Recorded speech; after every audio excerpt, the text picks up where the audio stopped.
So as we know in January, it's very popular to have these New Year's resolutions, these ambitious goals. Now is the time to lose weight, get to the gym, start writing the book or whatever. And for a couple of years, I was also very big on these New Year's resolutions, whether it was a certain XP number in Pokémon Go or new habits in general. But last year, especially this year, I stopped doing that. I no longer feel that need to make such a big event out of this. I can simply start anything new or adjust the way I want to without being terrified of not meeting my expectation. I've also had tremendous success with it. Either I accomplished that milestone, got the new habit locked in, or simply realized that the new habit or that new goal was not the right one for me at that time, which is perfectly fine, by the way. And I wanted to show you in this video my process of setting goals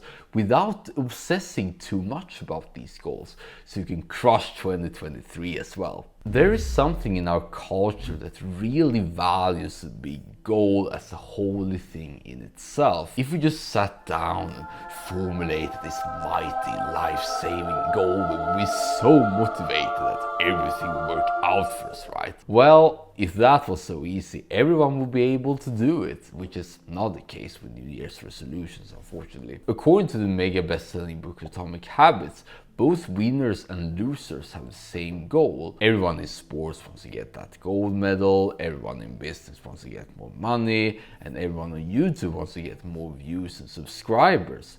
But not everyone ends up on top. So as James Clear puts it, we not rise to the level of our goals, but fall to the level of our systems. So rather than thinking about goals at all, we should be absolutely focused on the activities that end up making our goals come true. This is how we stand out and make things happen, which I'll talk about next. Something that hit me really hard last month was the realization that reality wins. I could tell myself that I was smart, confident, disciplined, powerful, whatever, but if that was not reality, it does not really matter, to be honest. So instead of having these affirmations and protecting our self-esteem and fragile egos at all costs, the faster we can stare right at our inadequacies as they happen, the faster we can do something about them. Maybe we are not as slim, as muscular as we wish. Maybe we have not this size of influence in this world we tell ourselves we have. Maybe we're not as disciplined to go consistently to the gym or just sit down and do the hard and boring work as we imagine ourselves to be. And that's actually okay, as long as we do something about it right now if we not like it. One thing that has helped me immensely with this is realizing that everyone, even Elon Musk, believe it or not, has only 24 hours a day. So if we are not accomplishing what we want, it means that we are doing something else with our 24 hours that does not contribute at all to what we want, or at least it's not the most effective use of our time as it can be. So a useful mindset shift would then be to, instead of thinking, how can I achieve my goals as soon as possible, think, how can I stop doing what I'm currently doing as much as humanly possible so I have as much time every day to actually accomplish my goals. Then we naturally get this new perspective and see time as something to track and budget for. And I'll give you some examples. Let's say that we want to go to the gym consistently. First, we map out how many times each week we want to be there, and then schedule them on the calendar, effectively eliminating all other options we could do at that time.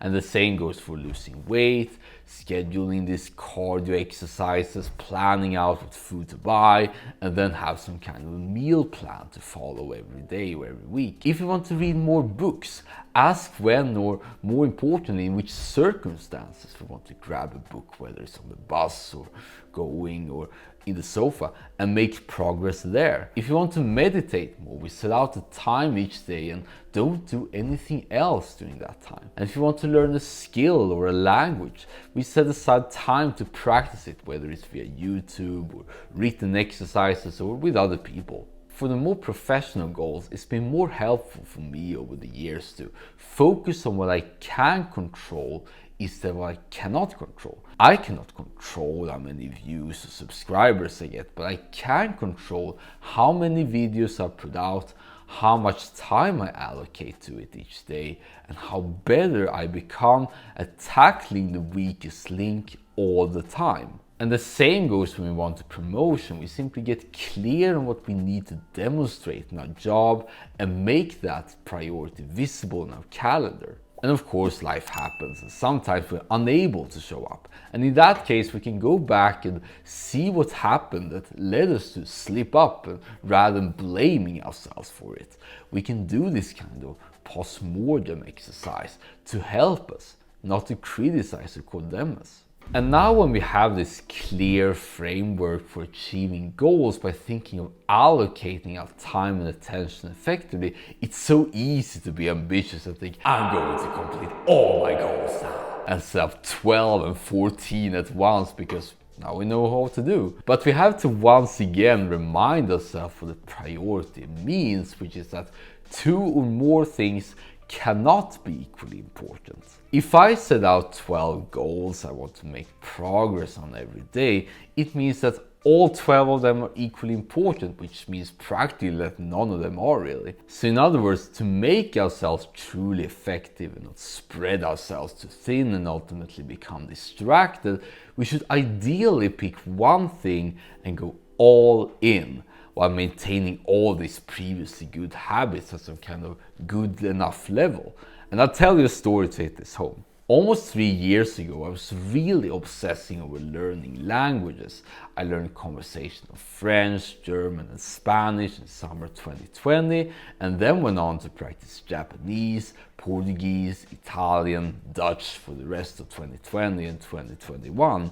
But then I stopped learning languages. I stopped allocating the time for them somewhere in October, because back then I graduated my bachelor's degree at that point, but I did not find any jobs. So I was very much into entrepreneurship while I was studying my master's degree. That led me to write articles throughout 2022 and now making these videos every other day. And ironically, I moved from Sweden to Poland last year, so if anything, I should have been all into learning Polish as fast as possible, but I did not see it as a priority, focusing more on writing articles and books instead. Still today, I don't have any desire to learn Polish until the YouTube workflow has been fully established for me, including composing my own background music that you hear right now. Now this one is not composed by me, but in the future they will. And then I make room again for social interactions and learning Polish as the time arrives. So what I wanted to take away from this is the concept of seasons.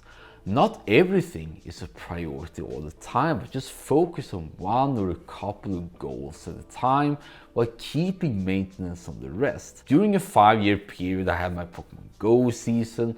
1 year ago, I was really into reading and consuming books, but I'm past these seasons now, focusing on my work instead. And who knows what seasons will come up in the next 40 years. And before we wrap this up, I want to touch upon this idea of long-term goals.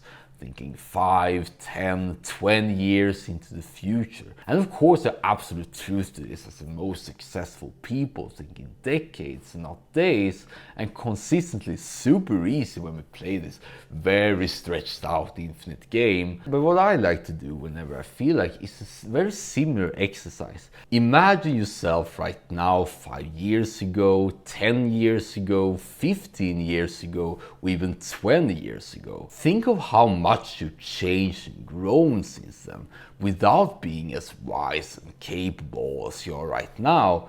Now look at the same amount of years into the future, either 5 to 20 or even longer than that, and ask yourself, if I could become so much better back then without knowing as much as I do now, is there any doubt that I will make even more progress in the future, keeping in mind all the knowledge I will gain then?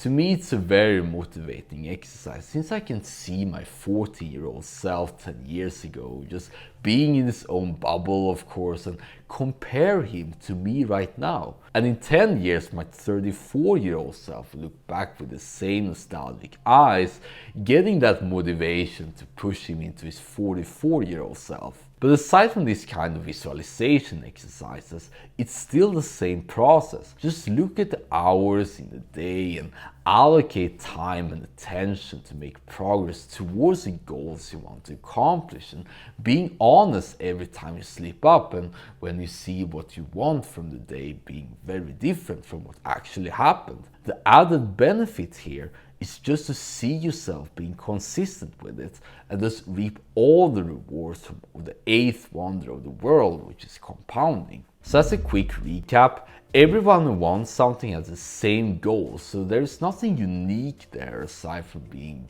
very clear in what you want and how it turns out every day. It's activities day to day that make all the difference. So now it's all coming down to how you choose to spend and budget the limited resources we all have, which is time and attention.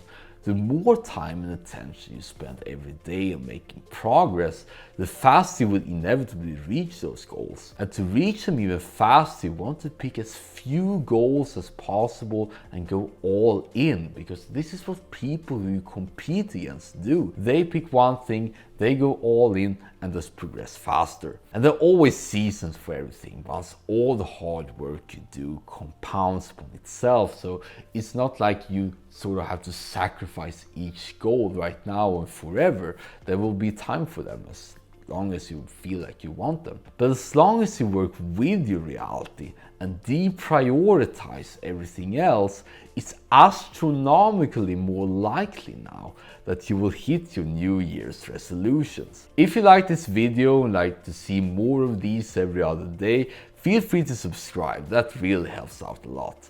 I'm also curious to see in the comments what your goals are for 2023 and how you plan to dominate the way to them, as writing them out increases your chances. This is implementation intention from the psychology. Thank you so much for watching and see you in the next video.